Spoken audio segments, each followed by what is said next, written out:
Hello there, and welcome back to episode number 5 of Commander Jesse's Briefings. Today for me, tonight for you, we are joined by Josiah. How you doing, my guy? I'm doing well, man. I'm Yeah, doing well. I'm yeah, still alive. Nothing complaining. So absolutely. yeah. Love to hear it. Now, I want to jump straight into it. I always love to hear how people got into Star Wars. So, what was your entry point to the franchise? Where did your love of this start? Well, I've been a Star Wars fan since I will say about 3 years old when Yep. Phantom Menace came out.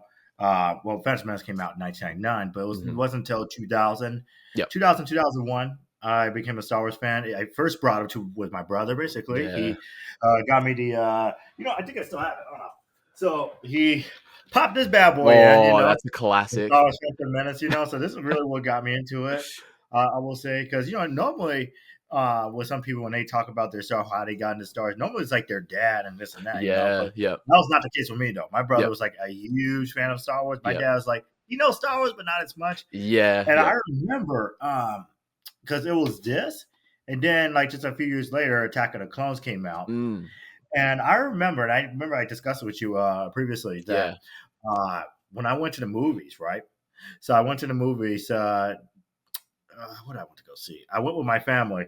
They took me to go see Spider Man, the very Yep. first Spider Man movie. It Yeah. came Yep. out in 2002. Surprisingly enough, the little theater right next door was playing Attack of the Clones. And my brother, knowing that I'm a huge fan of Star Wars, because my parents, for some reason, and even my mom especially, she didn't want me like to be alone with Yeah. him. Yeah. Because Yeah. he was like, I think 16 at the time. Because my Oh, brother's okay. like, Yep. yeah. So he was like a little older. He does not want to watch a movie. This is what Yeah. Yeah. happens. So I mean, either way, it's still nostalgia, because Spider Man Oh, for and all sure. Yeah. that. So, but I would definitely say, Phantom Menace. Ever since I watched it, the very first character I loved was Obi-Wan Kenobi, Yeah. and then Qui-Gon as well. Yeah. And I remember with my mom, she gave me one of those lightsabers, basically those plastic lightsabers that you had to hold down a big old red button And then and flick swings it. it. Yes. Yeah, you can't even push it down with your hands though, so that's No. why you had to like push it towards the ground. They hurt your And one hands, of the didn't they? they did, Yeah. yeah, and then it'd be like a huge little red circle right in Yeah. there. Um, yeah, because I had that. I didn't really have much of figures. I didn't get Mm, much of a figures till like later in the years. I would yeah. say when Revenge of the Sith came out, I think I only had like one or two figures. But one Yeah. thing I know I did have was another lightsaber, Yeah. and I think it was Obi-Wan's from Yep. Episode 3. Yep. And this time, you don't have to swing it out. It's one of those things you can just click on, it pops up and lights up. Oh, So sick. Yeah. like that's a whole nother game changer too. Yeah. But definitely, I will say what really got me started was really just with my brother, and then I just love it since then. And Yep. it's like I love the adventures of each every storytellings, and Mhm. Star Wars is something that you just know that you never. How do I put this way? I want to say anyone's an expert on because Mhm. you're always going to learn something, and Absolutely. Yeah. as more as I keep watching each and every time, there's some hidden mysteries and this and that. And I'm like, Yeah. wow. Mm. So yeah, Yeah. it's definitely my brother that got me into it as well, and I just love it since then. Oh, awesome. And I 100% agree. I swear every time like I do a watch of like 1 through 6, I pick Mhm. up on something different. I pick up on some little thing that I've missed or I just didn't pay attention to before. Like I pick up on little things. Um, You know what? And just to yeah. add on to that as Yeah. well, as far as the nostalgia purpose and Mm, my childhood, when I was, yeah, I would say like 2001. I would say yep. solid for sure when I really got into it because I was like 3 years old. But Yeah. I was Yep. definitely say at 4 in 01. That's my brother basically got me more involved in it, Mm. doing some dual fights with him, this and Oh, that. sick. Yeah. Remember when Yeah. I just like I took her mom's bathrobe one time while she was taking a shower, something like that. I was like a Jedi. And you know what? Unreal. It was not even black or brown. It was a pink one, actually. So I was running around with a big old my mom's bathrobe, and I was like pretending I was fighting at a battle in Naboo or something like that. That's So unreal. yeah, and then it was like my brother showed me the classics too as well, Yeah. and we used to have one of those swimmer masks or something like that, one of those snorkelers, and I used to Mm, put those things on, pretend I yeah. was like Darth Vader or something like that. So that's why I knew. That's why I knew, man. I just man, Unreal, speechless. unreal. Growing up in like the prequel era, I wasn't old enough to see them in the like in the cinemas, but seeing them on DVD when they came out, and just like growing up in that era of like the marketing, the toys, the lightsabers, Right. You're not going to get that again. It was peak. No. It was unreal. It was They unreal. try to do so with the Black series and then with the sequels and all that. And I was like, it's just not It's the not the same, you know. same. It's not It's the just not the same. same. And you know what? Because even I remember, because Yeah. I remember when they started marketing the episode 3, because remember, I'm about to be 28 in 2 weeks. Yeah. Okay. Yeah, so I was 8 when it came out. Yeah. I remember going to Walmart, and it's just a whole aisle. It's not like one chunk of aisle that you see, because when you go to Walmart now, Yeah. you only see like 3 or 4 items of Star Wars just sitting at one little middle spot. Yeah. But back then, bro, let me tell you, it was a whole aisle on both sides, on both, one after another, just Star Wars Yeah. figures, lightsabers, helmets, Jedi ropes. Oh, dude, it was crazy though, man. It was. And It was. yeah, but definitely for sure though. Yeah, marketing I would say is also a huge part. I would say that I think if you don't remember the movie, let's say you forgot about it, Yeah. you know about the marketing at that time, knowing all those toys and that. For sure. For sure. Yeah. Now getting into it, what's character? Obviously, you said like Obi-Wan and Qui-Gon were sort of your two first favorites, but in the grand scheme of things, what character is your favorite, or what character do you relate to the most, and why? I really will say Anakin Skywalker. Yes. I will say so. Yeah. And you know, and I see, and the last person that asked me that, I said Ahsoka only because Ahsoka, and I'll bring up a point about the Anakin part, but because you know everybody's gonna say a lot, not everybody, but majority of people I talk to, they say Anakin Skywalker. Oh, for sure. Like, okay, well, I'll be a different guy and say, all right, well, if it's between those pillars, who do I like? Yeah. And I was like, let me just say Ahsoka, just for the sake of this point, because with Ahsoka, what I like about her is just how, with her growth and her character, and how she became more bold and likes to question authorities. Yeah, they're saying, "Hey, we should be doing this and that. This is not right." Whereas Anakin and Obi-Wan, they were just going by the books. Yeah. Whereas she's the one that she likes to question, basically, and basically do what's right. And it's just what I like about her is just with boldness too, as well, and that's why I relate so much to her and just keeping it real. Yeah. Whereas with Anakin, where I could definitely relate myself to him is how you want to achieve something, or actually, no, let me step back a bit. But like with his character, what I relate the most to him though is that he wants to save everybody. Yeah. Even when he knew that he couldn't. Yeah. You know, he likes to go above and beyond, but at the same time, look how they end up with him. Yeah. Because how he turns to the dark side, you know, is just the love that he had for Padme and everything else. Because that's really what's centered on. He doesn't want to lose her as he lost his mother and everything else. Yeah. And that's why it was just with him, you know, it's just the choices that we make. Basically, we really put ourselves in more of a hole than we ever anticipated, you know. Yeah. Because we can anticipate bad things to happen, but we didn't expect it'll be that steep, basically. And it's like he kind of lost his way, basically, and therefore he's trying to find redemption, you know, to find hope. And that's what I think with me, what I fall into play is that with me, I like to be a better me and prove people down wrong. And that I just want to go above and beyond a lot of things, like how Anakin is, because Anakin he likes to go above. Just how Anakin look at Ahsoka, he look at himself. Yeah. And so that's what I really like about Anakin the most. And then there are the personal things in my life I don't want to get to, but it's like there's a lot of things I want to overcome, you know, and it's a struggle, but I really feel like that if I keep trying, and I'll go in better places. Love it. I love that. Great answer. That was a little rambling off, but no, dude, go for it. Whatever you're thinking, I love that. Now, getting into, so obviously the Star Wars universe, there is a plethora of content out there. You've got the games, you've got the comics, you've got books, and you've obviously got the TV series and the movies. Out of everything you've consumed, is there one series, one movie, one, you know, what is the one thing or couple things that really stand out to you as your favorite? So we're talking about the whole combined and everything. Yeah, so it could just be like episode 3, or it could be like The Force Unleashed. It could be literally anything. Is there one that stands out to you? You know what? Because last time I remember I asked somebody asked me that, because I said Revenge of the Sith. Yeah. I did that for one of the reasons alone, because I think politics has a much play in that. And it relates to so much in today's society as well. Oh, yeah, yep. And that's what George Lucas intended for his films, basically, just a reflect of politics, what we're seeing now, especially with the whole trade war and that we're seeing right now. It's almost like Phantom Menace, you know. It's unreal, isn't it? Yeah, so it's like it's almost like when you watch Star Wars, you can relate so much of what's happened in real life. Yeah, So yeah, I would say definitely Revenge of the Sith. I feel yeah. like the time frame it fits just about right of where we're in. But honestly, it will have to be, and this would be like my second, but I want to really say this is my first though. But like Revenge of the Sith is up there.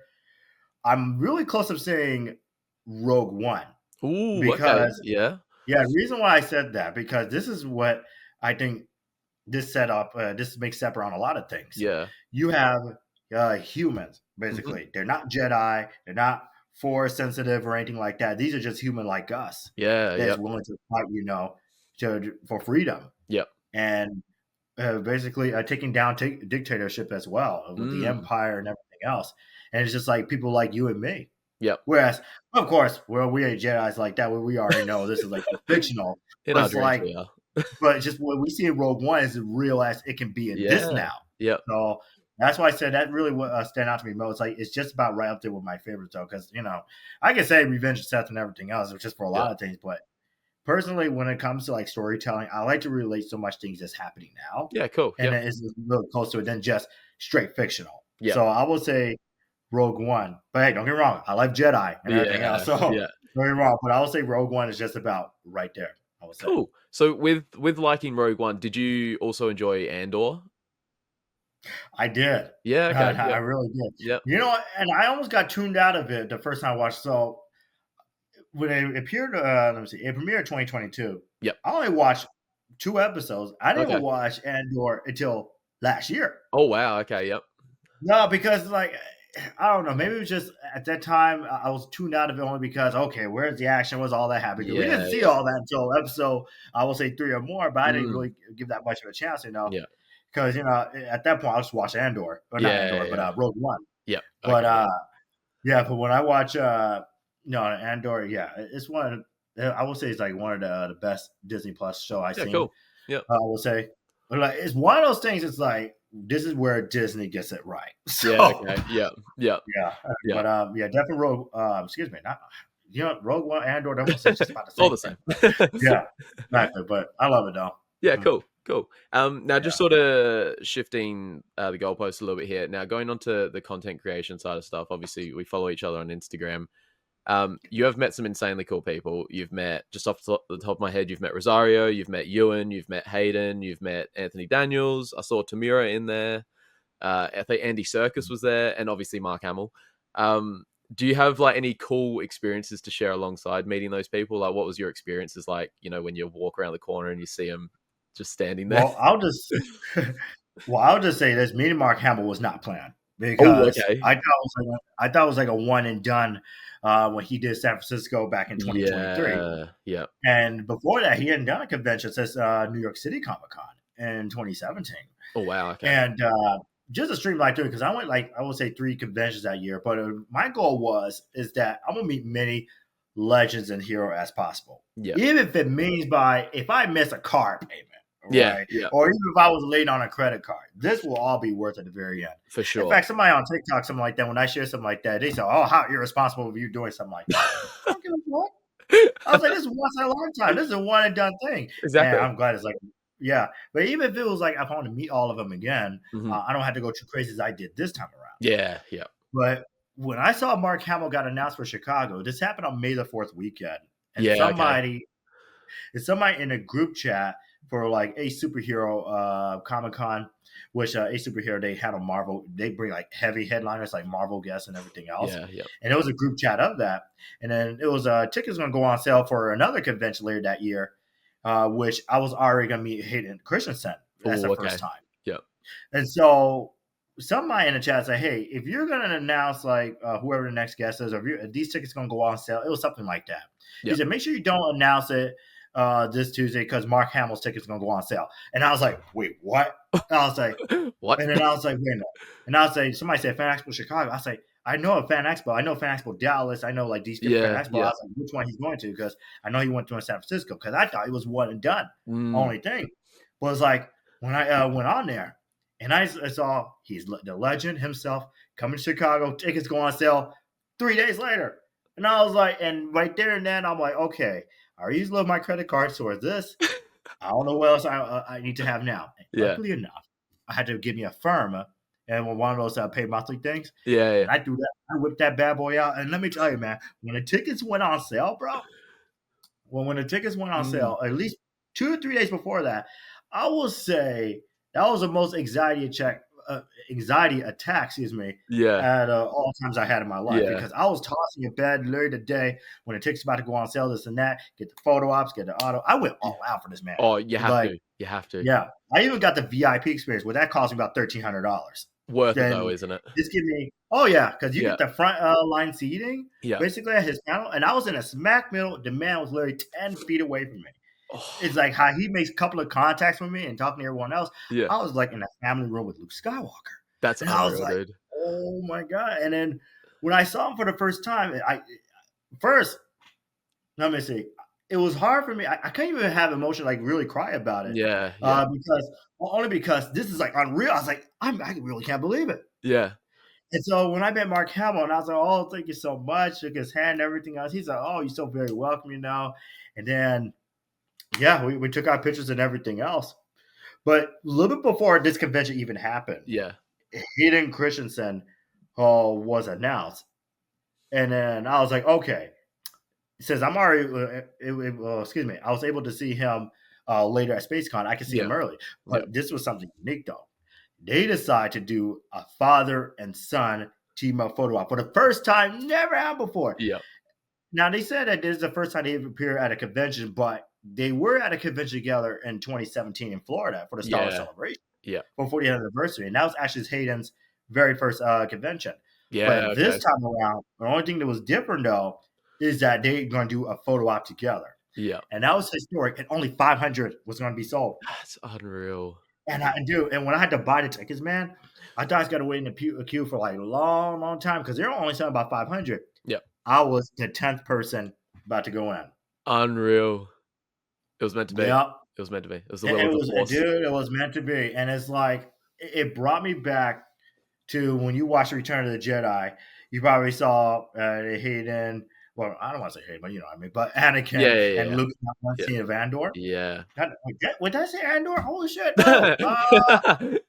Wait, is it Endor. Andor? Wait, Endor, right? Yeah, Is it, Endor. Yeah. yeah, Andor. Because I was Yeah. like, the show Andor, Yeah. Andor. One letter different. Yeah, I'm like everywhere, bro. But yeah, but that one scene in Endor from the Return of the Jedi, the very end scene when he saw Anakin, a young version of Anakin, because they Yeah. did a remake of that in Yeah. 2004, 2003, I think, Yep. to show Yep. what he looks like then. And that's what that reminded me of. Yep. Yo, let me tell you, when you walk into that photo op, man, yo, okay, two legends from different generation of Star Wars Yeah. in one. I just can't believe it. I don't even So know how that's I'd why I was like, react. dude. But it's like I look at Hayden and I look at Mark. I was like, what? Okay, yeah. Thank you so much for my childhood. And thank you so much and all that. They love my shirt. And I was like, all right, Unreal, let's take a yeah. really good legendary picture, you know. And Yeah. we just like smile and Yeah. that was awesome. But another exciting thing I'm willing to share fast. Yeah, go, dude. When I met Hayden Christensen for the first time, right? Yeah. So when I met Mark Hamill, it was like more of a spaced out moment. Yeah. Meeting Hayden though was different though. Yeah, okay. And that's where emotions really hit me home. So when I had to like this is the very first, this is before we did a duo photo of father son. Mhm. This is like before that. Yep. So I'm a little all over the place, but I want to make sure that where I'm at. But when I walk into the autograph booth, saw Hayden, when they say, okay, you're next, and it's like already 3 or 4 people in there. I literally opened the curtain. My first time, my own naked eyes, I see the man from what I grew up with. And I step out of the curtain. Like it was just a curtain like this. And I step out, I was like, wait, hold up for a moment. I need a second. And I was I need a doing this, second. and yeah, and I was just started crying everything else because I get like it, dude. he's one of my favorite Jedis, and Ewan was like my very first Jedi as well. Yeah. And when I taught him, man, I was literally like, I felt like I was 10 years old, 8 years old again, talking to the actor at that time. Yeah. I was like, I play with your action figures, and I watched a lot of Star Wars, like Rich and Seth. I'm sorry, but Yeah. it was one of the great experiences, man. Yeah. Let's just say that. I'll fast forward, but because let me tell you that experience though, meeting him for the first time, Yeah. seeing somebody that's like because I told him that he was my childhood hero. Yeah, So yeah. That's what they are, though. definitely, Yeah, yeah. It's yeah, just like, and then with that experience though, um, fast forward to SpaceCon. Like I said, I met a lot of people, but I'm just gonna give you like the highlights. yeah. Go So for it. Go for it. when I went to SpaceCon, right? Yeah, When I went to SpaceCon, because Ewan was announced that summer because people were really hoping for Ewan. And that was the whole yeah, purpose I was going to go to SpaceCon because Hayden yeah, was yeah, announced. So get this, the con wasn't until October 2024, and Hayden was announced for that convention since the convention was brand new. This was a yeah. startup con for SpaceCon.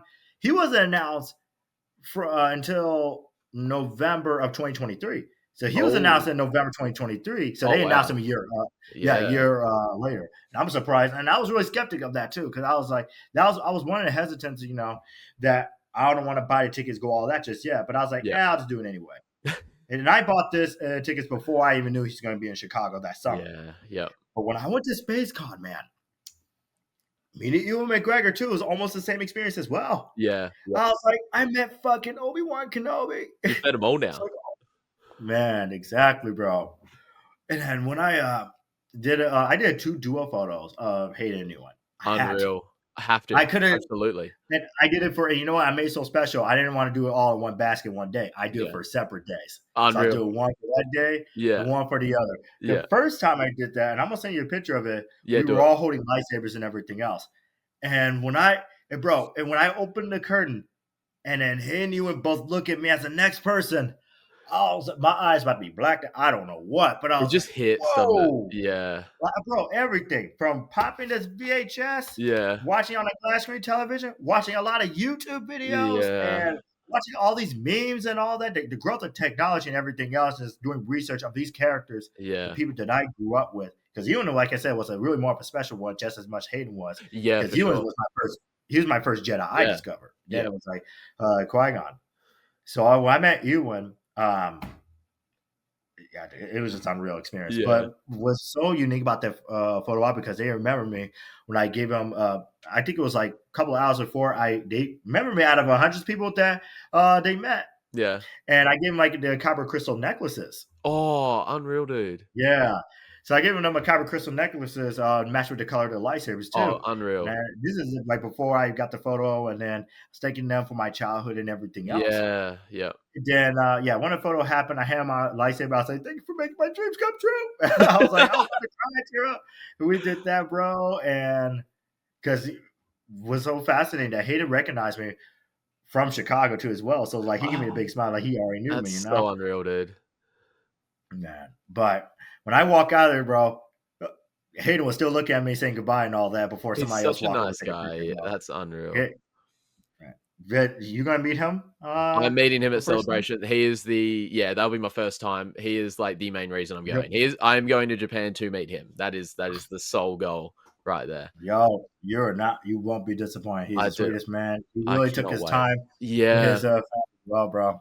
Yeah. But no, but that's really that was really definitely like my highlight is Hayden New and then Mark Hamill as well, because Rosario Dawson, I love her. Yeah. I'll save that story for another time. But I'm but, meeting her too. I'm meeting her too. I'm getting a photo and an auto with her. Yeah.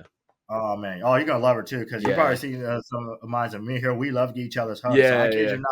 The next time I'm seeing her, it'll be another photo upon another photo of hugging each other from a different convention too. Unreal. So Yeah. yeah, That's man, the thing that always strikes me with Star Wars actors. I've only met 3 because here in like Australia, you might get 1 or 2 per convention because obviously it's a bit more difficult to fly them out to Australia. So the first one I met was Emily Swallow, the armorer Mandalorian. Lovely, nicest person you'll ever meet.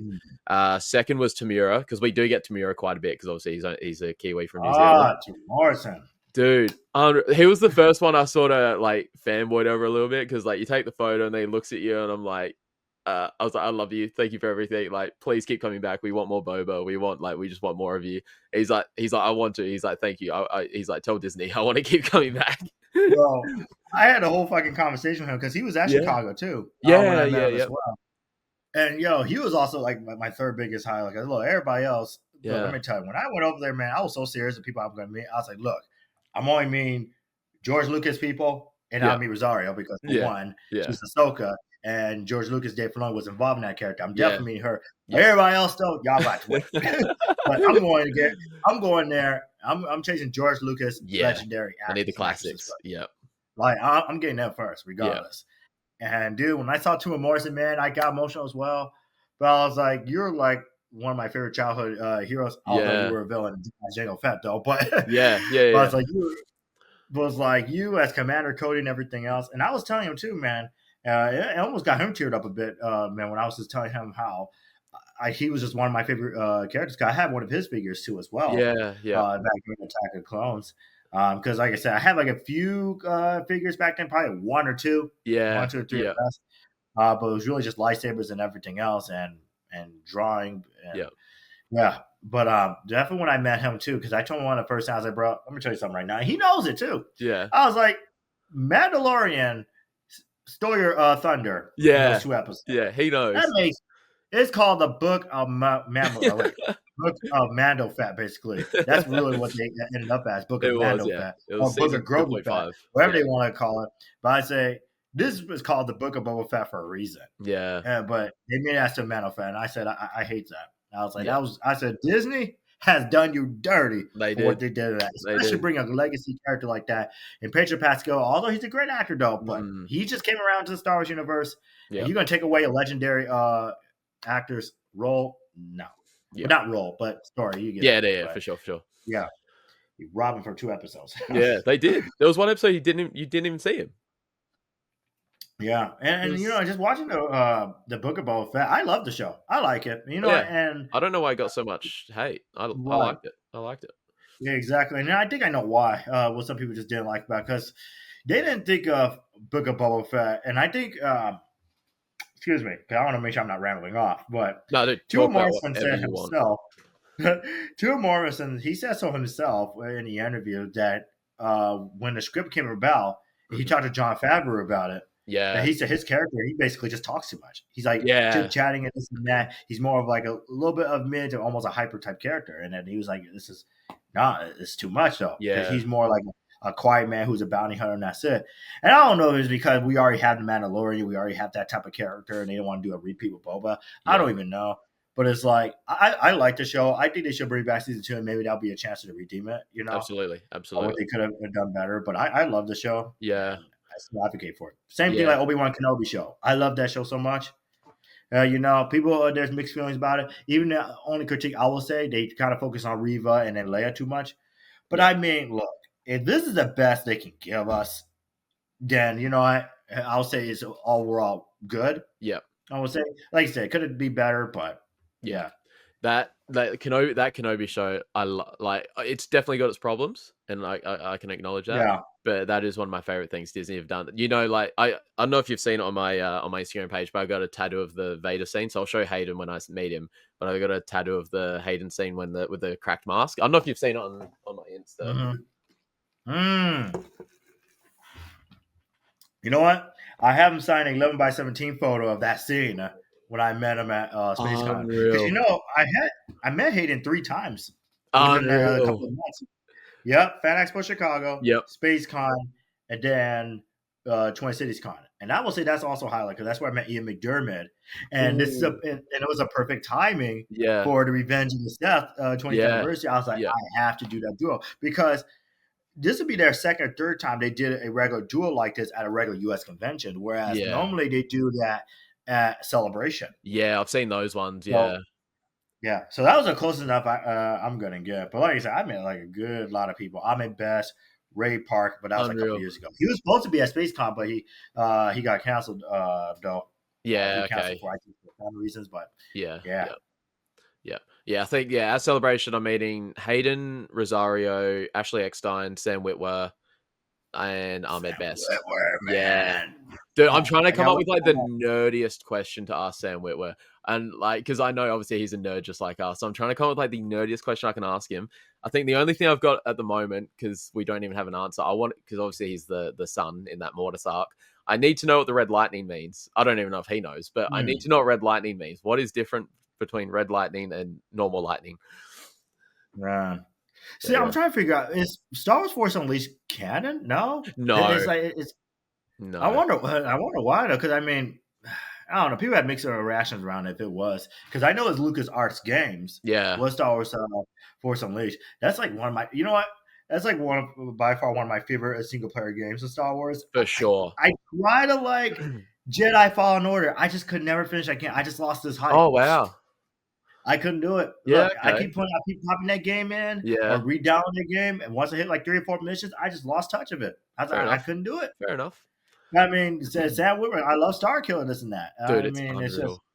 yeah, and it's not just nostalgia purposes, but it's just I don't know. It's just like I Yeah. just don't have much interest in that story, basically. Yeah. Which, hey, I like Battlefront. Huh? That's different. So Star Oh, Wars Battlefront. I used to play the 2015 one. oh, okay, So yeah. I was gonna say like OG Battlefront because I remember that when I was like 4 or 5 years old, like 2004, 2005 releases.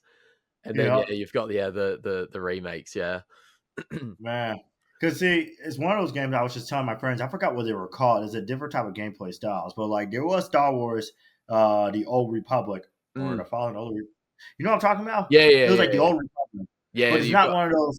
Yeah, it's not like a third-person 3D type game like Star Wars Force yeah, Unleashed was. yeah, This yeah, was a different type of gameplay. yeah, I sucked at. I couldn't do it, so I was like, I can't play it. yeah, So people was like, "Have you played that game?" I was like, "I seen YouTube videos, but that's it." But yeah, Force Unleashed, yes. Have you seen yeah, Battlefront? Yes. yeah, Definitely Battlefront 2015 one. That's really what I like about it. yeah, I've been playing that game, I will say, about. I stopped playing it recently, though. I haven't played any yeah, video games for about 6 months yeah, now, yeah, I will okay. say, because I'm trying to wait on GTA 6 right now. So When are we getting it though? I don't know, man. Shoot. You're getting everything else first but that. Bro, I I was know. like, what?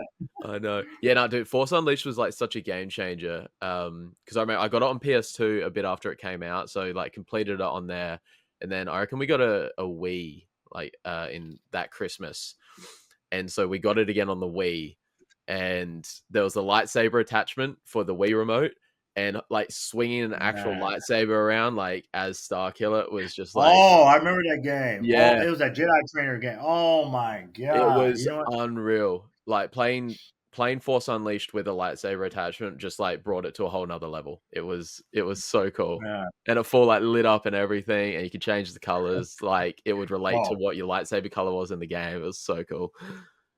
excluding video games, let me tell Yeah, you, it was one of the toys that I like at the time. yeah. It was, I remember it's, I'm gonna do research. Okay, now I remember. It's called the Star Wars Force Trainer. So Oh it's like yeah, it has yeah, that yeah, little power with the ball, basically. But that yeah, came out, I would say, 2007, 2008.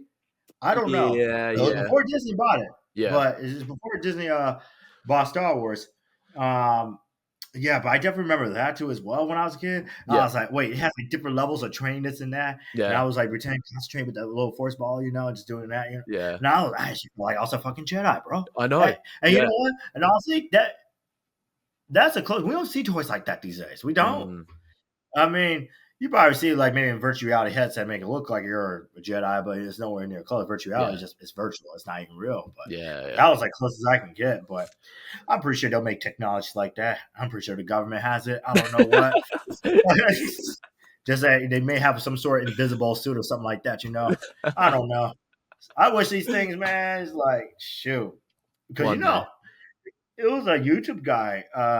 It was not the Mythbusters though. I thought it was one of them, which I think they probably did a video, but Yeah, it was one guy on YouTube. He was one of the Genius Records, I think, or World Genius Records. I don't know. yeah, If I yeah, get yeah. this wrong, but what he did was a real life lightsaber, basically. Yeah. Oh, the name's Yeah, escaping me. It's like a parody of like Stark Industries, that channel. yeah. Like, you probably know what I'm talking about, Yeah, but I know. Yeah, no, I know exactly what he you're made talking like a about. Yeah, legit lightsaber, but it was actually just a ball of flame, basically. And then yeah. he see if he could try to cut it with some metal, something like that. Man, it was just so, bro. Hacksmith, It's crazy. Hacksmith. That's it. That's it. Yeah, that was Yeah, it. because they even helped out. Like, they helped Mr. Beast with like a stage of like some challenge he did. And yeah, one Mm, because they brought the lightsabers, so like the contestants on this Mr. Beast challenge had to use those lightsabers to like cut into like right. a metal safe or something and get a key or whatever it was. Mhm. But That's yeah. crazy. But it's like even something like that, it probably costs a hell of a lot because all the materials you have to get Oh and you got to yeah. import and this and that. But I mean, the closest thing we're ever going to get, they probably it was a video that Disney had when they had a showcase of a real life lightsaber, I was basically. gonna Well, of say, course, yeah, have you seen that one? Yeah. it was it was close to being real as possible. But I mean, Yeah. it popped out. and this and that. It's almost like as if it's not even like one of those pop out ones that we saw No, when we were yeah, little. Not the ones like you swing down. Not even the one you pop a button, it just shoots right out. This yeah, was legit, like yeah. you The know, slow ignition. Yeah, yeah, and then Neil picks and whatnot. And then they just gonna just have the CEO guy or wherever that guy's name just wave around this and that, yeah, not wanting to put that on the market because even if that was on the market, that probably would be yeah, like 13 some hundred or maybe $1,000 or something like that, bro. But it's yeah. like, give us something, man. Like, oh my god, come on, we got marketing issues with Star Wars and all the stuff they're giving us, Mm, and we even have issue with storytellings when it yeah, comes to Star Wars, right? yeah, And that's why I've been, and I told this other guy too. I was like, we're getting more. How do I put it this way? Fans are making Star Wars a lot better than what Disney's doing right now. oh yeah, It seems like with Disney, they want to focus on marketing yeah, than being authentic and hmm, creative yeah, when it comes to Star Wars yeah, storytelling as well. yeah. So, it's that world we live in, man. But It is. There's a me and Isaac who I do a live stream with on weekends.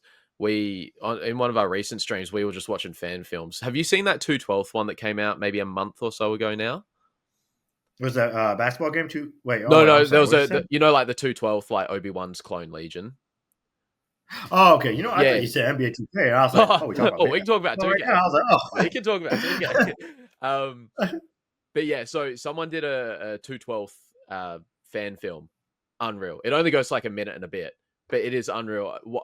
If you don't find it after, I'll send you the link. It is unreal. But we watched that and then we just went on like down a bit of a rabbit hole. We were just watching all these fan films, man.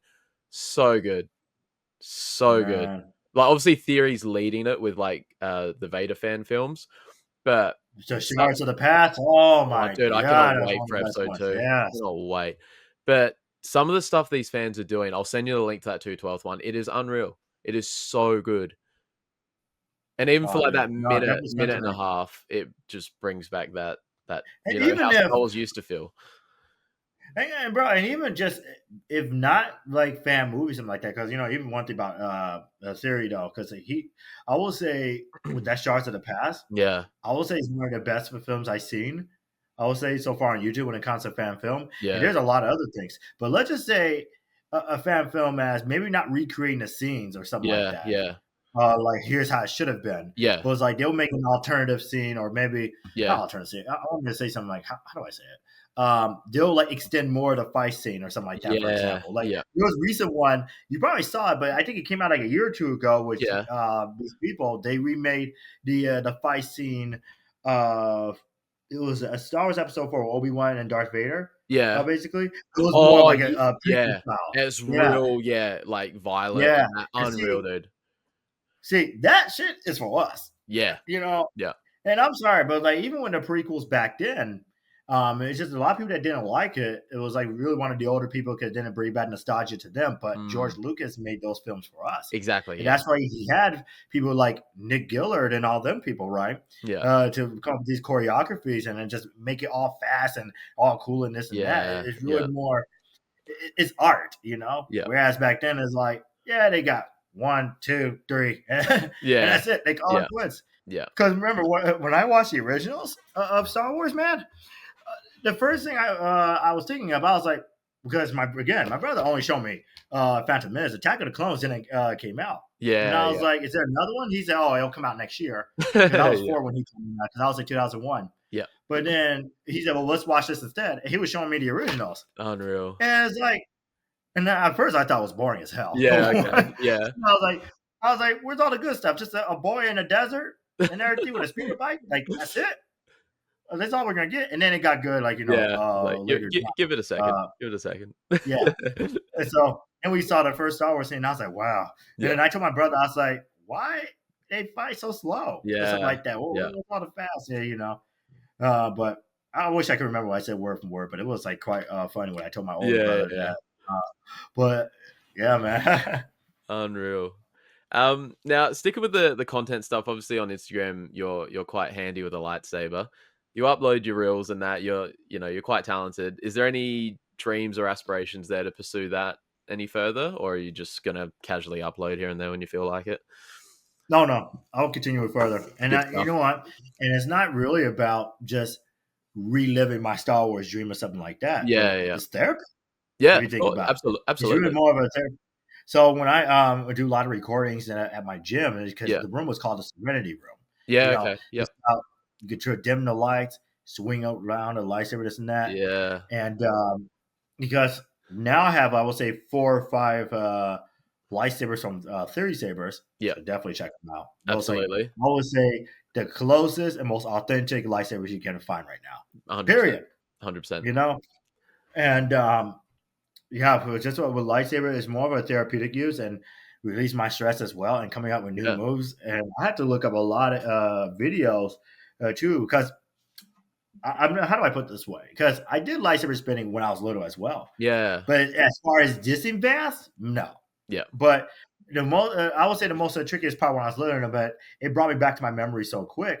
How when you were trying, like, do your little lightsaber moves, when you do a little twirl with your fingers and all. Yeah. But when I was discovering the Obi-Wan in the film, it looks like their lightsabers all are out their hands and this and that. But Yeah. whereas no, they're actually keeping the blade on with their hand, but just Yeah. holding with their fingers and their thumbs, Yeah. to make Okay. it Yeah. look like the illusion of it's just like it's moving Yeah. all around your hand. It's like insane. And I've been doing Obi-Wan style, I would say, about a full year now, because Okay. I was because I would say I may have done it when I was little though, but it's just like as more as I grow older, I watch a lot of videos, this and that. Yeah. And guess what? As soon as I learned that trick, one after another, learn something else, reverse Annie, this and that. Yeah. So the next thing I'm gonna try to learn is a dual one, so dual wielding basically. Try to do Yeah. both lightsabers at the same time. Yeah. I know that's gonna take me a while. I ain't gonna get it down overnight, but Yeah. I mean, I can definitely tell you it's just the goal is with my content basically Yeah. is really show more of my human side, because people's like, well, Yeah. what are you exactly? Like, you're a Sith, a Jedi, you're a great Jedi. I was like, I don't want to say I'm a soul Jedi. I'm more like a great Jedi human Yeah. Okay. who can't be attached to the Force, something like that. But Yeah. now, hold on, I know I'm not a real religious person like a Jediism and whatnot. But I'm Yeah. just saying, Yeah. Yeah. No, I'm with you. I'm with you. just for the sake of a conversation, though. But Yeah. it's like Yeah. I'm more like a great Jedi, like human who can't be Force sensitive, but um, definitely yeah, with the lightsaber spins, I'm learning it more and more each and every day. So Yeah. hopefully, once I do a dual wielding, I can go back to my staff ones, which I think I did most of that Oh, okay. versus the single ones. So like with a double bladed one, I was able to do Yeah. some of this easy, go around my back, this and that. Unreal. Yeah. So I'm gonna try to get back to that again. But my content though, I want to take it to another level, more of a storytelling matter, just things about life, spinning Unreal. lightsabers. Good shit, dude. Yeah. Unreal. Yeah, no, I love watching. I've seen a few of your reels and that with your lightsaber. You're obviously very talented. So I'm glad you're getting something out of it as well. Because no, you could obviously take it a lot further if you wanted to. Oh yeah, no, it's not a one and done thing. Because trust me, it's just like when you go to the gym, Yeah, that if you see the progress, you will want to keep going. And absolutely. that's what I noticed with my lightsabers. I was like, if it was Yeah, like only 1, 2 things I learned, and I've been doing that for months and months, years, and I haven't learned new tricks, I probably would like, nah, I don't want to do it no more. yeah, yeah, I'll just do podcasts like this, talk about Star Wars. But I was yeah, like, now I just want to do more, yeah. and that's Good. Yeah, why I do what I do. awesome. Love it. Love it. I, Now getting back to I suppose the story of Star Wars a bit. We briefly touched on it a little bit before with Ahsoka, but which character's development do you find most compelling throughout the saga? As far as I'm concerned, okay, let's see. Because I know I mentioned a little bit of Anakin and Ahsoka. Yeah, yeah, Well, I was because I definitely I like those two, but because I don't want to bring back the same character example again, because I know there's so many characters out there who have so yeah, much yeah, development, yeah, honestly. But I had to say Obi-Wan for this one. yeah, yeah, I definitely have to say him because he's a man who wants to set things in order, and not only obviously he's more like if you look between Padme and then Anakin, mm. Obi-Wan is more like the older brother Yes, for those two. absolutely. It's like he felt like was his duty to protect him, just Yeah, like when Qui-Gon Jinn died, he had Obi-Wan to train Anakin. yeah, So yeah, it's just what Obi-Wan. I will say is just with him is that he knew what his purpose is, and he knew what his job that he needs to do. yeah, The question is how he's going to go about that, because he recently just got promoted to be a Jedi Knight, and yeah, it's just like he just lost his master. So yeah, at this point, to him, his mindset, okay, I'm responsible now. I got to teach this boy everything that I know in Yeah. a short period of time because he was not an expert. He probably was not full expertise at all. No. Even at the time he was a Jedi Knight. Yeah. Because he felt like he still needs his master. Because when you're a Jedi Knight, you're not bound to your master at that point. No. No. And and that's why he felt like he still needed to learn more from Qui-Gon. And it felt like with him, Qui-Gon just left too early. It was a bit of a rushed And process so there. so that's why he has to overcome so many obstacles of taking care of Anakin as well, and just to watch over him, and also how he keep himself in compose as well, because I'm pretty sure he goes through stress for a lot of things. Because if you look in the Clone Wars series as well, how much he has to go through with the battles and this and that, like, because Anakin's story was sad. He lost a lot more than Obi-Wan, but let's not skew Obi-Wan though. Obi-Wan lost Satine. Yep. And he saw his own master get murdered as well. Yep. He saw his own brother, in a sense, Anakin, turn to the dark side as well. Yep. So he has to overcome all these challenges. And definitely what we saw in the Obi-Wan Kenobi show, ignoring the fact of what has happened, this and that, how he has to develop and move on, basically. Yeah. How, in a sense, a little bit towards the end, he kind of conceded that, you know what, when the time is right, Luke will find his way when the time is like good. Yeah. So I will say, just with him, between looking at that and then the Obi-Wan Kenobi show, like I said, we already talked about the critiques about that show. But just seeing from the prequels to Kenobi, and then seeing him afterwards, basically, you saw a lot of development. Yeah. I would say definitely, sure. Did you see, I think it was towards the end of last year, did you see Theory's interview with the original scriptwriter for Kenobi before he got... Yeah. Yeah, dude, I know what you're talking about. Dude. No, I know exactly what you're talking about. Yeah. I wish we got that. Like, the part where he was talking about, like, he would have trained Luke, like sort of that 2-3 years old, like that pre-conscious age sort of thing, so he wouldn't have had much memory. And he's, like, pushing him.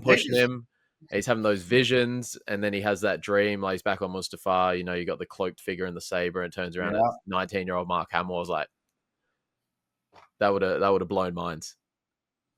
It's crazy. No, but I know exactly what you're talking. What's the guy's name? I know who you're talking about. He's an Aussie. He's from Melbourne. I know who you're referring to, but Stuart Beatty. Stuart Beatty. That's it. Because not like they fully abandoned. Well, to me, I think they did, but like they fully abandoned his idea. They just did like, okay, we'll take these things. And we're gonna bastardize. Yeah. We're just gonna water down on and get the most watered version of that, and we'll add our little bit on treats along with that. That's kind of what they did with the Kenobi show. Yeah, his name is like Beastly, I think. Yeah, Stuart Beatty.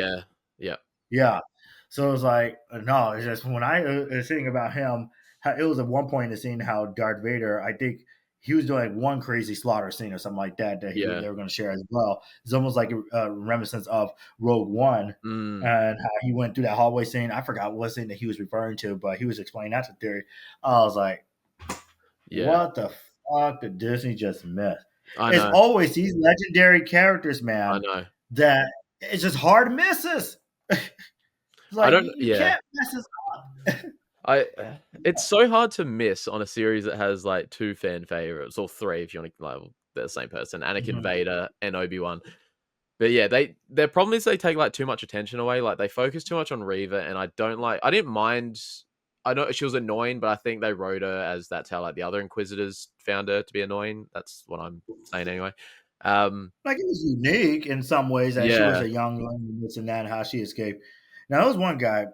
I think you were just going to say something else. What were you going to say? I was going to say, with Reva, one, she shouldn't have survived twice from Vader, and they shouldn't have left her alive at the end. She needed, because now it's just an open-ended question. Like, what happens to Reva?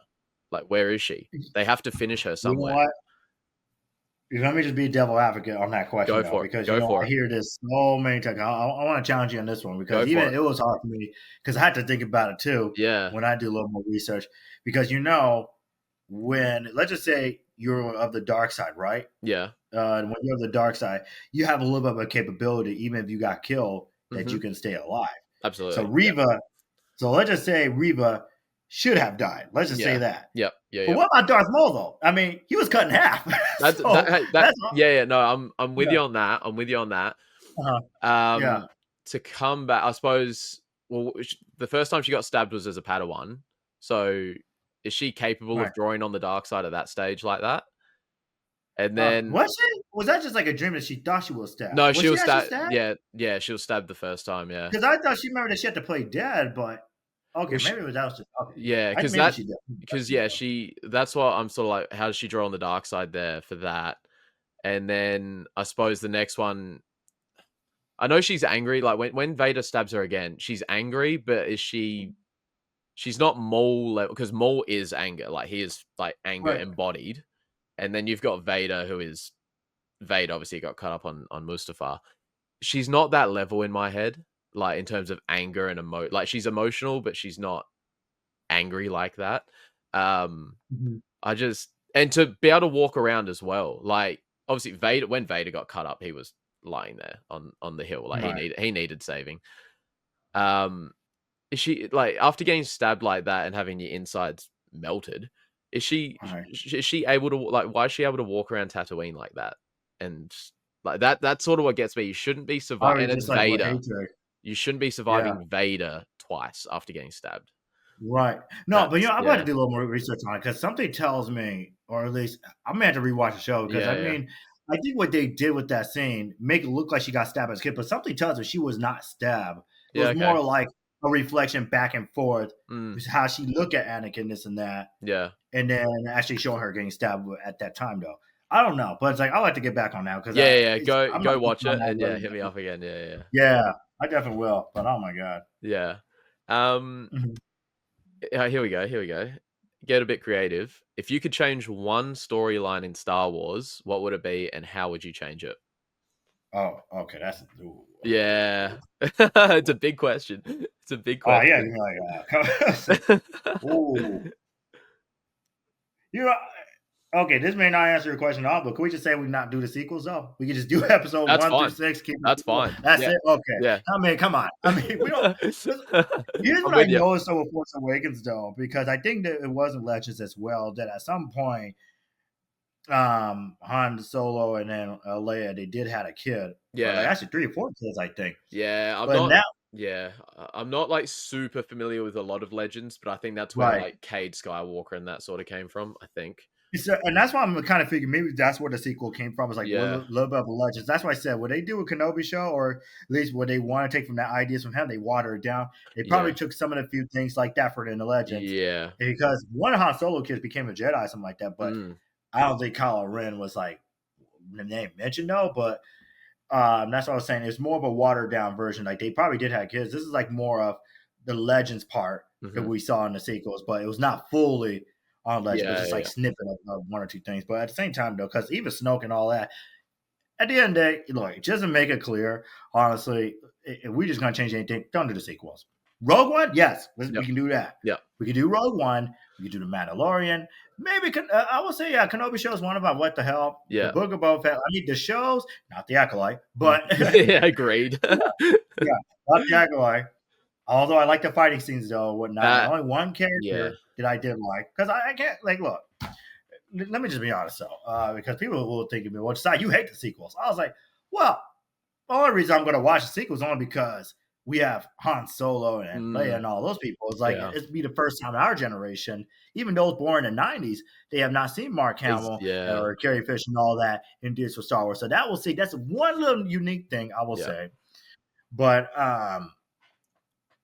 But yeah, but everything else, though, man, it's just I will say sequels though. Yeah. That should like never been written at all. I mean, with Yeah. everything else, Andor, Rogue One, all on board. But Yeah. this, that ain't It it. was yeah, Uh, they missed the mark so bad. Like there was no cohesion. Like it was like the two directors were competing against each other. Like JJ sort of started the mhm, story and he started it because you've had the actors come out on podcasts now and say like talk about it now. mhm, And like Adam Driver said, the idea for Kylo initially was to mirror Vader. So obviously Vader starts off really mhm. like deep in the dark side and ends up coming back. Kylo starts up conflicted, and by the end of it, there was meant to be no redeeming. Like there was no coming back Mhm. from where he was. Or at least, and then let's just say, just be on a realistic path. I think everybody will say, well, let's not do the sequels, right? Yeah, But if we were to change a little bit one thing, it would be some critique that even Mark Hamill had to say about the Last Jedi, basically, when he told Rian Johnson how he said, like, I don't like what you're doing with my character because this is not Luke Skywalker. He disagreed with the why would script. you not listen to So, that? yeah. So see that part right there, if they maybe just change that, Mm. maybe we can have a little conversation. But Yeah, yeah, everything else was like really shot to hell. yeah. But and I think I left an open-ended answer on one thing because I was just gonna say, look, I like the fighting in the sequel. It's straight cheeks. It's like Oh, really it's bad. it's But the acolyte though, I would say, it got good choreography. That I won't. yeah, Yeah, I would say yeah. some of the fighting scenes were good as well. Now, can it be one of those things that you can? There's a character you may like but not like the show. Mm-hmm. It could be that type of case. Yeah, I know it's kind of quite rare. So it's like, you probably saw my Instagram page. I met the actor named Manny Jacinto, yeah. He's at Um, Celebration as well. Yeah, yeah. So yeah, he plays Khmer, because I like where the character was heading, how he was realistic and talking bad about the Jedi, this and that. yeah, I yeah. think he will have potential in other Star Wars projects. I think this one, they just put him like a really bad show. So Oh, like his character, I will say, was unique. And but Manny Jacinto, man, no, let me tell you, man, that when he plays Khmer, man, when he show off his goddamn triceps, oh, bro, dude, that guy, sleeper I build, don't, when I sleeper saw build. that shit, man, well, I was like, okay, you look, listen, man, hey, no sus and all that, bro, but the Yeah. homie is handsome as hell with those Oh, yeah. triceps, bro. And I Yeah. had to talk to him. Yeah. I had to fucking talk to him at Fan Expo New Orleans back in January. Yeah. And I was like, you gotta give me a tricep workout, man. Like what's your tricep workout? Because he was happy I asked a legitimate question because every people was like, they've been like lusting over this man on a lot of things. Yeah. But that's one of the first things I told him. I was like, hey, what's your tricep workout? He does high extensions and all that, basically, and that's all I miss spamming, man. When I go to the gym, I just like focus on triceps, make the biceps look big. Yeah. So if I ever see him again or something like that, bro, I'm definitely gonna show him that project. I was gonna say you should get a photo, just flexing the triceps. Yeah, dude. But that's what I said. Like, I will say with the sequels, there may be some characters you may like, but they just put in bad storyline.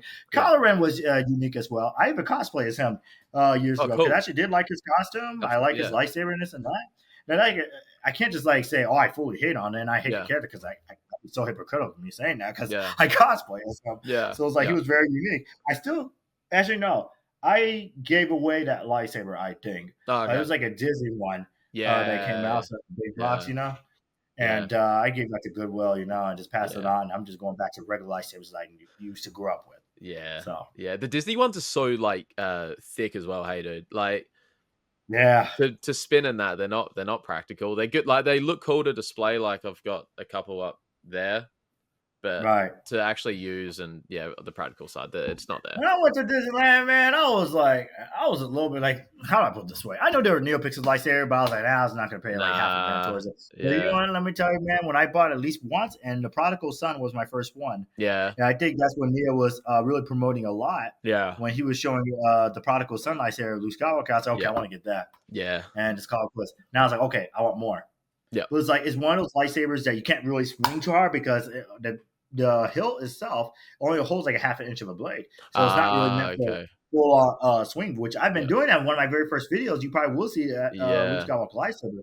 But over time, it started wearing off, and I was like, okay, I'm going to have to give me a lightsaber that I could definitely like duel with and definitely do a lot of spins with. And that's where the ones I have right now, that's like my go-to spin one. Yeah. For sure. In Star Wars, obviously, there's a lot of memorable quotes and things like that. Is there one that sticks out to you? And if so, why does it resonate with you? May the Force be with him. No, that's like everybody can say that. No. It was something that Qui-Gon Jinn said, and that's been stuck in my head. And I've been saying that to every person I met. Your focus determines your reality. Yes. I think it was that. I think that's it. That's exactly. Almost your vision. I said, no, that's not it. But your focus determines your reality. Yeah, for sure, bro. That I carry that mindset with me, no matter where I go. Love it. At work, at the gym, wherever I go about. That's always been like in the back of my head, like figure out what my true purpose is. Love it. What I really want to do. Yep. And just a little backstory, just like a little behind that, right? Yeah, go for it. 2023, I applied for Phoenix PD. Yeah. Because I'm from Arizona. I applied for City of Phoenix Police Department. Yeah, cool. They were going through scandals a lot of that during that time as well. Yeah. And it's like, I just took my shot, I was like, well, you know what? I'm just going to go ahead and do so. But see, I didn't know about all those scandals until like a little bit later. Okay. But just to fast forward, I did get in it, and I felt like it was something maybe I'd done in my past, maybe one about like at least one thing, but everything else I was like clear on. Yeah. It was like one unethical mistake. But it's like they deny me, which they cannot give me a reason of. Yeah. But they'll keep the other cops that's still in there to this very day, or some already been fired because of investigation or a news report came out, Yeah. something scandalous that they did, and they kicked them out. Whereas with me, I'm just like, they always got to kick like the good ones out and keep the bad ones in. Yeah. That's why I took it as. And so, like I said, I've always been a long fan of Star Wars, but I felt a little bit of redemption of myself.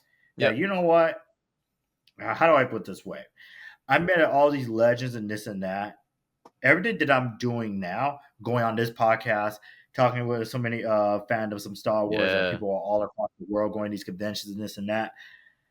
As much as I wanted to be a cop, because I go to the gym because I need to get big, be a cop and everything, right? Yeah. And I went to school for criminal justice, which I haven't intended on finishing that, but I've been delaying it because I've been in college about 2019 and I'm still working on my associate's degree. Only 3 classes left. Ooh, okay. So I did all that, and I felt like it was a waste.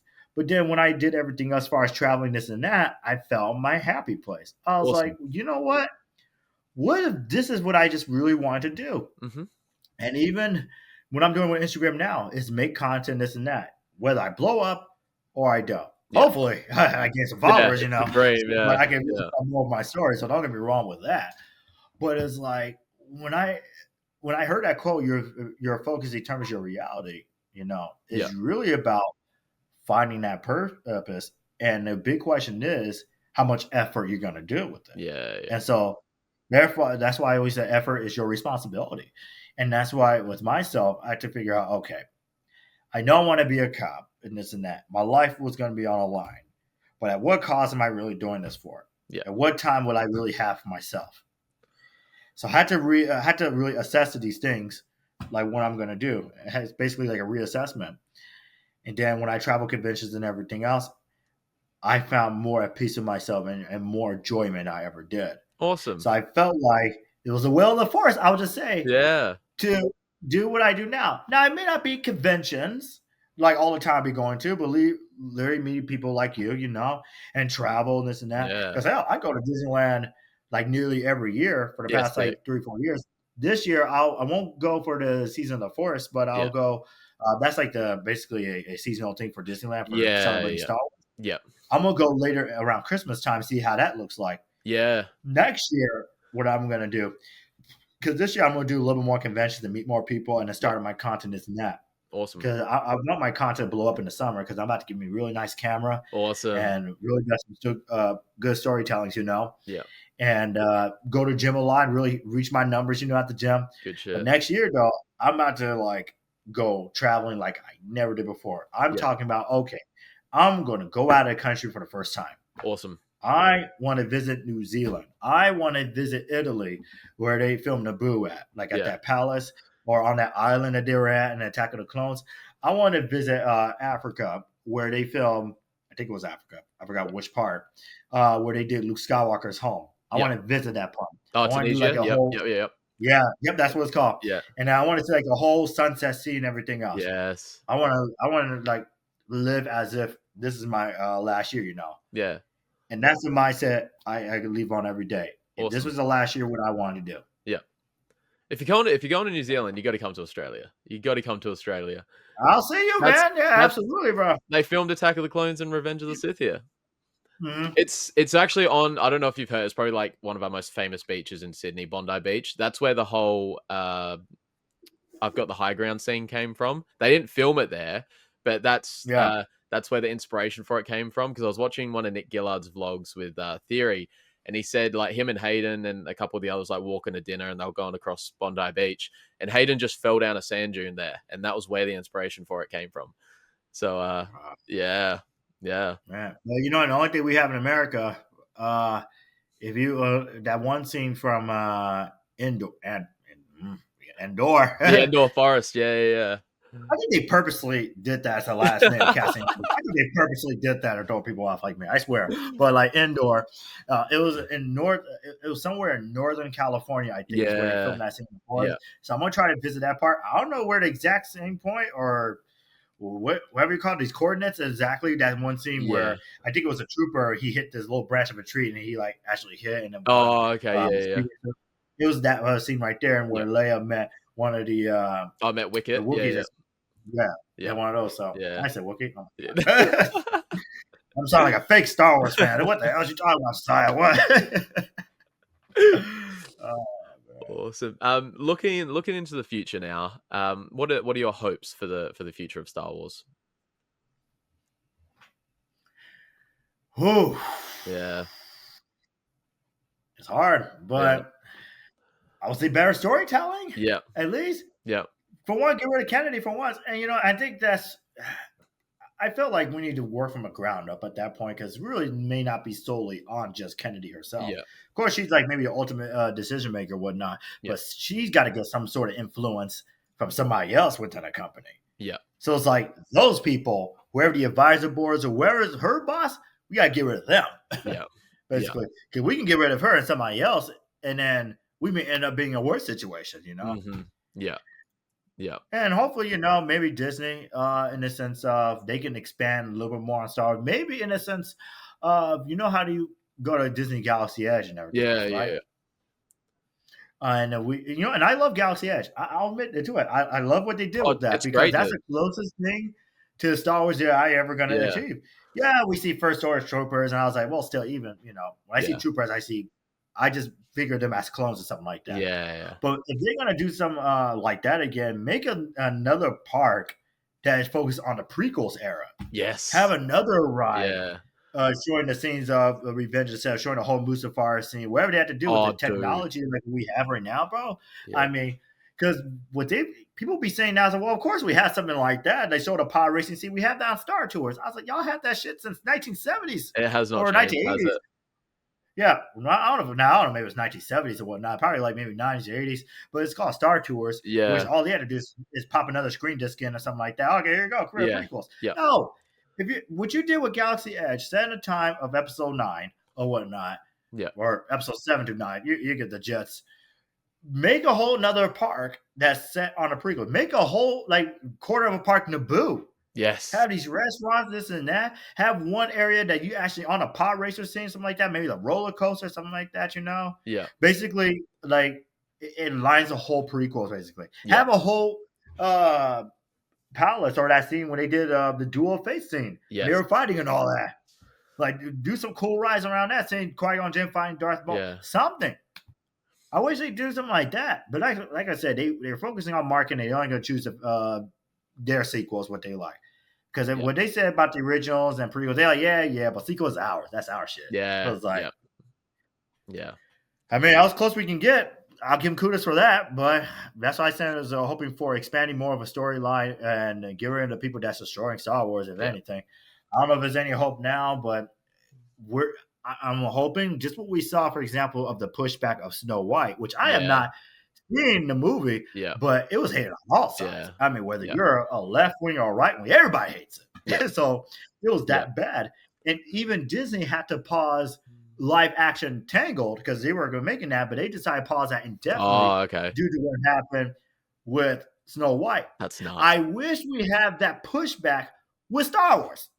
We complain of them doing this and that, but where is really the pushback? Because we see a lot of pushback how everybody work together as unite with Snow White, and they actually ended Disney. I'm not want to do Tangle. Yeah, we had to do the same thing for Star Wars, man. We got to give them that type of pushback on both sides. But unfortunately, Star Wars is a base that is so divided.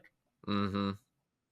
And there's one thing I did want to share really fast because I find as I don't know if you'll look at this. Yeah. Really think about it. Star Wars has multiple storytellings. People really don't pay attention because think Star Wars all in once. Okay, Star Wars it's about story. Yeah. Everything else, But there are different types. You have Jedi, which is we can say prequels for one. We can say the Ahsoka show. We can say the Obi-Wan Kenobi show. Anything that's focused on around Jedi, or the Acolyte, just as an example. But I don't want to use it, but I'll just use it anyway. That's an example. Yeah. The other one is the Rebels or Alliance. You have shows like Rogue One. You have shows like the Rebels, basically. Yeah. Anything that focuses around that, about the resistance. Yeah. So it's almost like human like us. None of these people may have to be force sensitive. Yeah. Right. And that's why I told you in the very beginning what I liked about most, because it relates more to us. Yeah, human. How we are doing something. And it's so match of the time we're in right now. And the third one is bounty hunter, basically type of storytelling. You have Cad Bane. You have Jaren, the Mandalorian. You have Boba Fett. Yeah. And like you have these type of storytellers. So you have like Jedi, you have Bounty Hunter, you have Rebels and Alliance. There's multiple different types of storytelling. So that's why it is so diverse. And that's what I was saying, bro. When it comes to unity, we all need to push back. Yeah. Because we're gonna have a fan base, and it's just the way it is, that we can have one fan base that they may not agree with us. They feel like the sequels is their Star Wars. Yeah. And then unfortunately, there's going to be some people in later generation, the sequels was their Star Wars. And then it'll be another Star Wars after that. They don't like that one. They say the sequels are better. Yeah. And what we're saying for our age, we're saying, no, we love the prequels. But we just don't like the sequels right now. Because for our age, though, we tied more to George Lucas.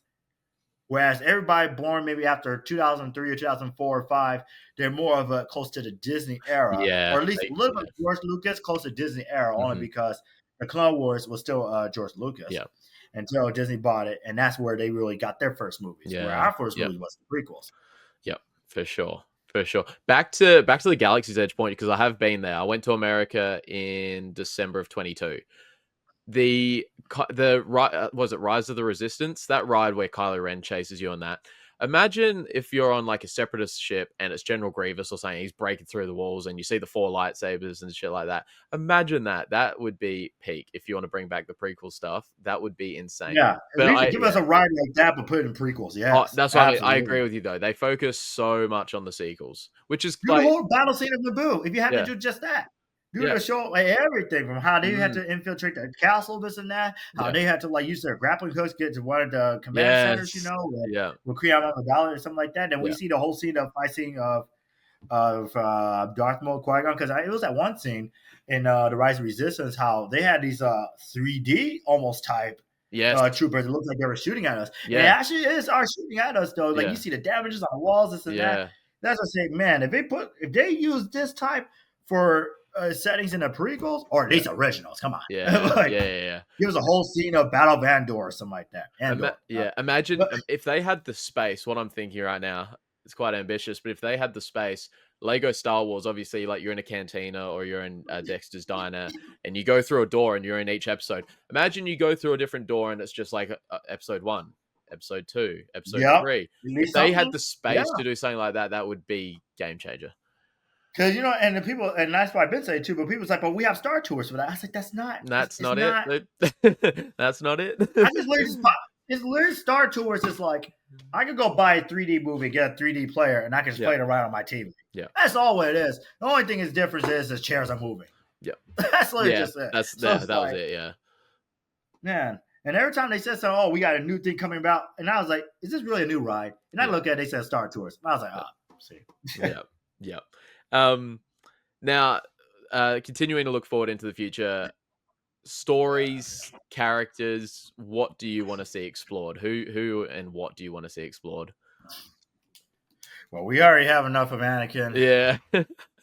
We want more Anakin. I would say, I think Anakin. I think, you know what? Honestly,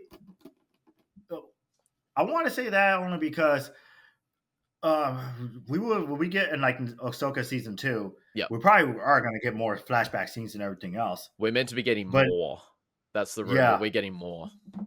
Like that. Hopefully that we'll get more. Basically, that's also hoping for, because it was like a couple leaks or so. Now it was like one leak. It was saying like Padme, something like that being appearing, like Natalie Portman returning. Yeah, I fall into that hype. At the same time, I was like, I don't know if it's even legit or not. Yeah, but it's rumored though. Like you said, I've seen from out that disclaimer. I was gonna say I've seen from a couple sources. Apparently, Filoni's pushing hard, like for Portman to come back.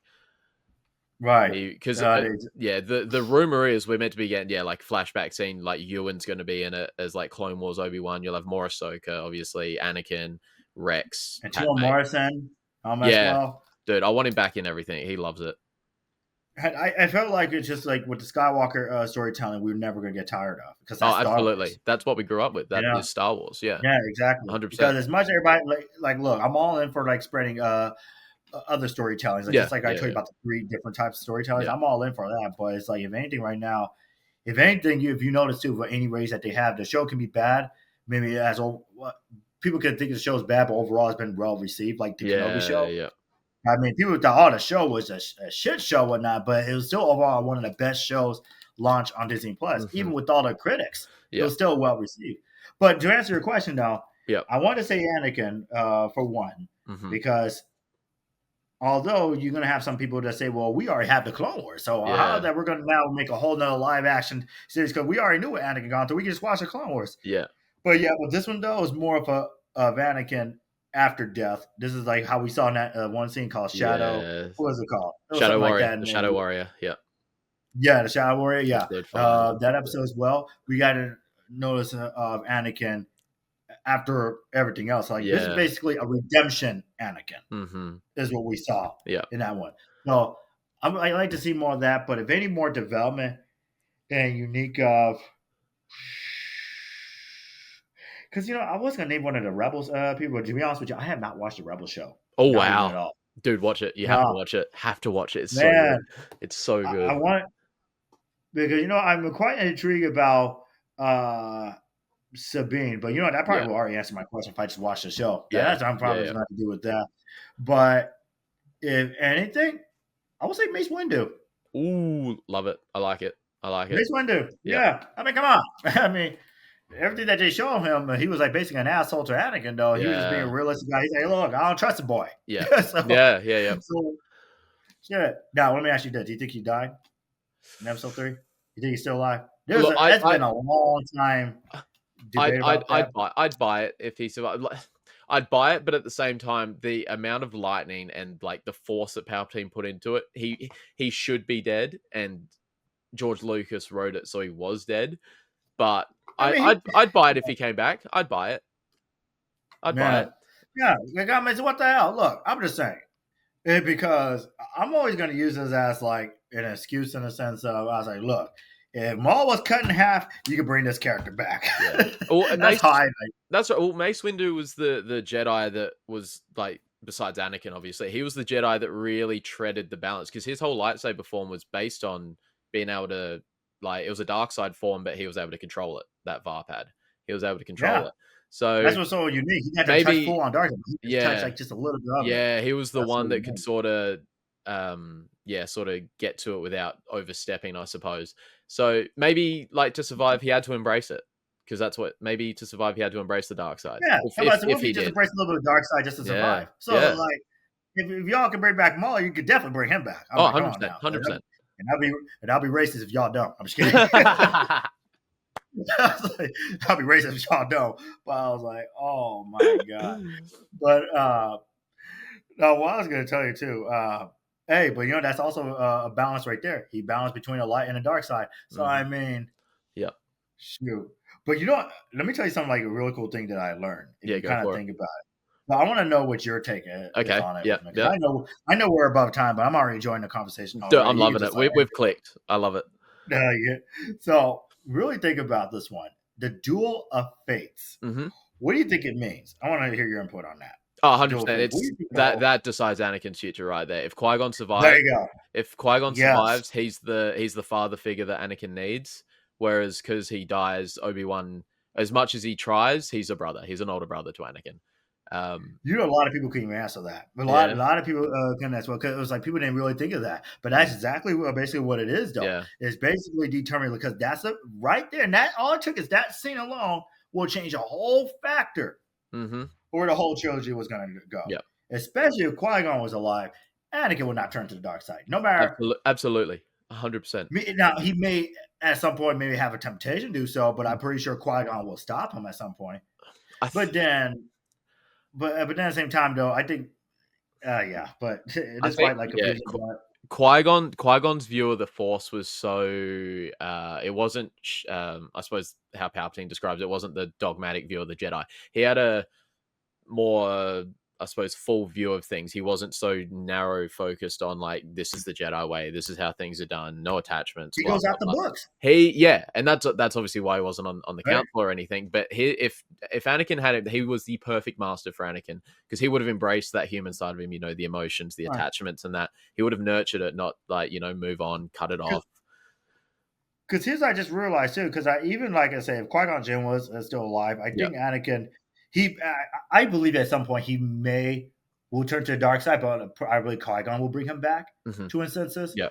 Because if you kind of think about it, if you watch Attack of the Clones, right, Yep. where Yoda was hearing all these voices, he heard Qui-Gon Jinn say, Anakin, Anakin. Yeah. So that's what you know Yeah. right there. And then at some point, I'm pretty sure Anakin probably, maybe in a sense, turned to the dark side at one point, and he's like basically drawing him back, basically. Yeah. Yeah. So I wonder how that is going to turn out. I guess that's something's like, could be many theories or something like that, Yeah. and nobody's a right or wrong. Yeah. One story I did want to share with you real quick as well. When I met Tamura, like talking about him as Rex and that was just after Ahsoka had come out. So that was November 23. So it was just after we'd seen him as Rex when I met him. And I asked him, because I was like, were you in the suit or did you just do the voice? And this was when I got my photo with him. He's like, I just did the voice. And then I saw him maybe like 45 minutes later to get my autographs. And he remembered the question I asked him, and he's like, "Do you know the Leonardo DiCaprio meme? You know, with him on the couch pointing at the TV." Yeah. Yeah. Oh, no, He did that because yeah. he's like he remembered what I asked him. He's like, and he like added on to it. He was like, I was just like watching it as like a fan, because he's like, I obviously knew I did it, but I didn't know what episode I'd be in or anything like that. And he's like, I saw myself as Rex, and he did the full like Leo DiCaprio meme. He's like, that's me. It was so cool, dude. He's awesome. There was a you know the that Like a Bantha meme from Book of Boba Fett. Ride it like a Bantha. What did you say? You know where he's Ride a like, Bantha? yeah, ride Oh, like yeah, a he Bantha. did. Yeah. So he's I think he did. Yeah. because there was the guy ahead of me in the line for the autographs. He was on crutches, like he just had knee surgery, like had a real bad motorbike accident, and Tamura rides motorbikes. The first thing he did, he signs the guy before him stuff. He sees him and he's like, "Were you riding it like a Bantha?" It's just assumed it was a motorbike thing, and he's and the kid's like, "Yeah," he's like, "That's awesome." Oh, wow. Yeah, no, he's a real cool guy. Man, I love these interaction with people like that. Him, just like when I met Matthew Wood. Yes. Yeah. Oh my god, he is like so genuine, bro. It's like he had like I think I was at his table like 5 minutes. Yes. When it was like awesome. It was like 50 people in line. I was just really holding conversation. He was holding me back, and then I was like, okay, well, I better get going. Yeah, so, you feel bad, don't you? Yeah. Well, like he did a whole quote because you have to. I only just paid for the autograph, but he did like a whole quote for free, and yeah. I forgot what one quote he said. I think he said Jedi scum, something like that. He said, but yeah, awesome. That one as well. When I had a conversation, I was just telling him about how so much of a fan that I like General Grievous. He was like one of the most unique characters. And I discovered General Grievous not in Attack of the Clones, the movie, but the show that came out in 2003. So that one, the Tato, remember that one? The Tartakovsky, the 2D Clone Wars. You know what? Yeah, I keep procrastinating on that one because that, like I said, that's actually the very first Clone Wars I know of. Yeah, and then it was like 3D one because I didn't watch the Clone Wars. Because before the Clone Wars show, it was a movie first. Yes. So I watched the movie. Yeah. Yeah. But it was just like I won't mess up about Matthew Wood. But when I started talking to him, I was appreciating how he's like one of my favorite icons. Because he's an iconic to me. Absolutely. He's an iconic. Sure. Yeah, he's the sound guy. Yeah. And I told him how historic it was for him that he brought back Luke Skywalker because he had to do one of the audio voices. Yeah. He had to, I think it was like audio voice technician. I forgot what he did. Yeah. But like he worked bring Luke Skywalker back in Mandalorian season 2. So he was heavily involved in that as well. And I told him how that creative, how you bring that back with your artistic work. And it's like, it's very much appreciated. So that's awesome. I find very honorable of that. He said, oh, thank you so much. Cause I was telling him how, in theaters when I was like 8 years old, bro, let me tell you, man, going into theaters, bro, watching Star Wars Revenge of the Sith, man, it's just like unreal, bro. And that's how I was just telling him, bro, how his characters mean so much, and I love his action figures and this and that.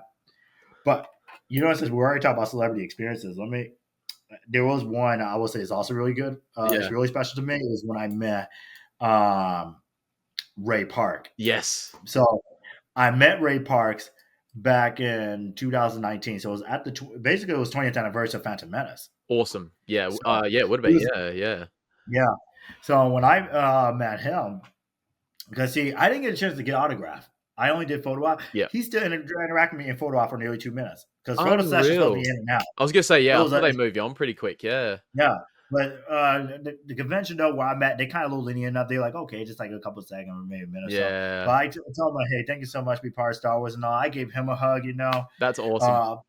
at the panel, bro, when he was in his whole introduction, he invited all the people with the lightsaber, the double. He invited me on stage. He did a fucking reenactment of the Phantom Menace, bro. He legit did some double lightsaber spins, this and that, bro. I was like, can you spin my lightsaber, please? Like, please. That's Like, unreal, dude.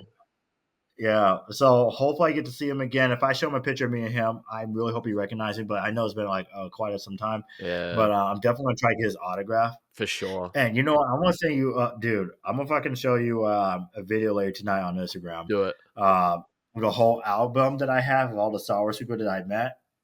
dude. Please, yeah, please. Good. I'll definitely send you that. I send that. Let me see what I sent it to. I put that shit on TikTok and it got like well over 100,000 views, Good shit, dude. 20,000 likes, and thousands of shares and saves. A lot That's of people want to know awesome. what my address is and all that. Try to steal it. People tell me to leave my. People were so crazy on air, bro. That's insane. Man, people tell me, "Oh, leave your windows open right now. I need some fresh air." I was like, y'all crazy for that." You gotta love the Star Wars community, man. There's some messing with people in there. There's some funny people. There's some genuine ones. It's like so diverse, bro. It is for sure. Now wrapping it up, getting to know you a little bit more as a person, what does Josiah like to get up to in his spare time? Obviously, you're a gym rat. What else do you get into?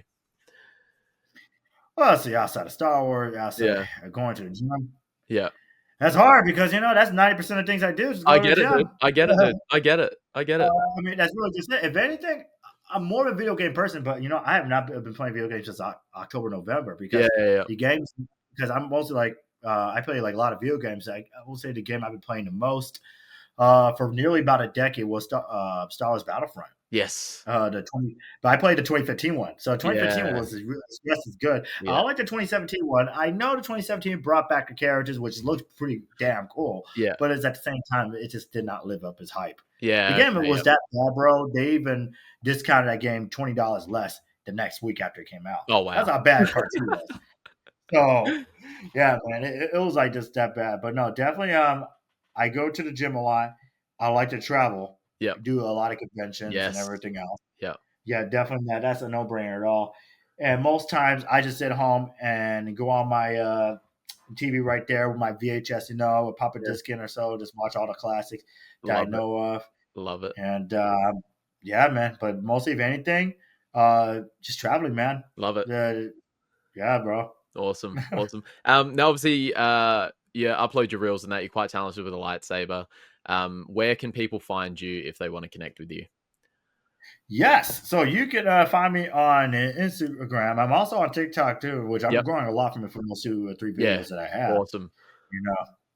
Oh, bro, look, as I'm pointing this up, bro, let me tell you, these people on TikTok, man, especially the Star Wars, it's just wild, man. When I post a cosplay of my Anakin Skywalker cosplay, people literally call me, "Oh, look, it's Disney Episode 3 Anakin." I was like, "Oh God, dude, no!" They said the worst of worst things. You know what? And I'll send you something because I'm not gonna say on the stream. Yeah. But I'll say this.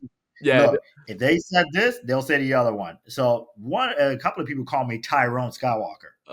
Dude, there's some. So they told me that people. You already knew where I was gonna get to next. So I can see the path.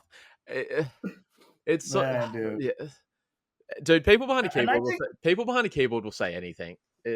Yeah, exactly. And I think that's where a lot of people felt like that's what the fandom is. Oh, that's what Star Wars is all about: hatred, racism, and all that.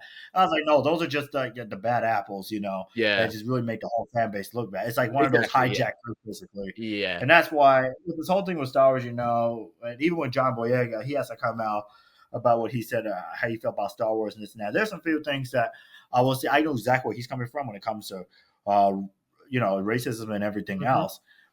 But it's just, I think everybody's context, and I mean everybody altogether. Yeah. I think everybody is misinterpreting what that person said, or people are not understanding the context. Okay. And I think that's what we need to get back to as well, because we may not understand exactly what he has gone through or what he has seen. Yeah, for sure. Basically, then versus what we see, because there's some people who's like, well, I think what he said, it was like, it's selfish and this and that. He's specifically talking about that fan base. We know exactly what he's up against. I mean, I really can't say too much. I was like, well, as for my experience, I know exactly what he's talking about. Yeah. But I don't think the fan base like that. And there's some people who wish he didn't say what he said, but that's be all right there. We'll see Yeah. that conversation another time. But I'm on TikTok right here. Yeah. You know what? Even on here, I also put Josiah, bruh. That's also my same username for TikTok Beautiful. and Instagram as well. Yeah. But yeah, man, I do some lightsaber videos, and I'm not done just yet. It's not end deal type thing. I've been Love doing it. lightsaber spins like about a year now. So Love it. Awesome. And yeah, links to Josiah's Instagram and TikTok will be below. So make sure you guys go follow him. He is very talented with his lightsabers. Well, thank you so much for coming on, Josiah. We obviously clicked. The convo went for ages. I loved every second of it. thank you. Yeah, no, thank you. Obviously, you've given up an hour and a half or so of your time to talk to me. It's a privilege. So I really appreciate you coming on. Yeah, we'll definitely do more of these. In case you have a group Absolutely. ones, man, just send me a link, man. I'll Yeah, definitely for join. sure. For sure. Absolutely. Man. Yeah, no, it was an absolute pleasure. Oh man. All right, gotta do my leg day. Absolutely. Absolutely. Yeah, Yeah. when I say leg day, well, I say this as a leg day, you know. If people were talking about leg, oh no, I'm doing my leg days, all right. Oh Yeah, man. no, thank you so much for coming on, man. And thank you so much for watching, guys. Until next time, may the force be with you always. Always. Good night.